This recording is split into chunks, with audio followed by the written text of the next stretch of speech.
Well, I guess that's one way to go to the dark side.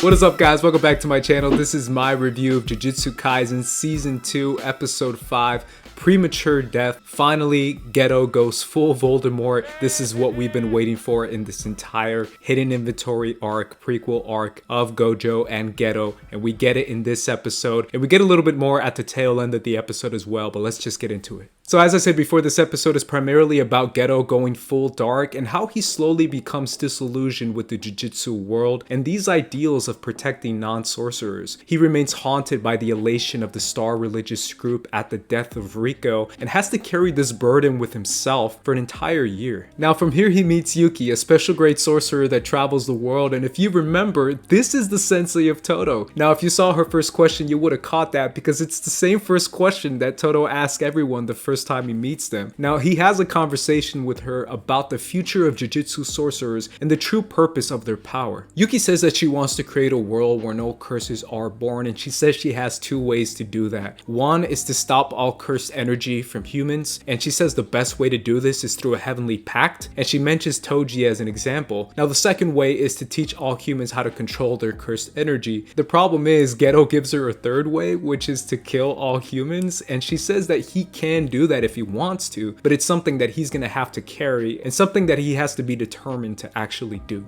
After this scene, we see Haibara's death, and from here, Geto questions the purpose of Jujutsu sorcerers even further, where he says that there's no purpose for Jujutsu sorcerers to die while humanity keeps living, and he questions the value that humanity actually has inside this world versus the value that Jujutsu sorcerers provide. Finally, we reach Geto's breaking point inside this whole push and pull in his head, where he meets Mimiko and Nanako, these two girls that we met in Jujutsu Kaisen 0, who are the two girls that he saves from a small village after they were being tortured and blamed for the evils that were happening inside their village, where Geto realizes that the actual curses were coming from the humans in their village, but they were blaming these two innocent Jujutsu sorcerer girls, and he just had an epiphany where he realizes that the true evils of the world were coming from humanity, and they were being blamed on these two young girls who were Jujutsu sorcerers who can actually see and stop these curses. So him killing all these people eventually leads to Gojo being blown away by what he was hearing, and it leads to the principal basically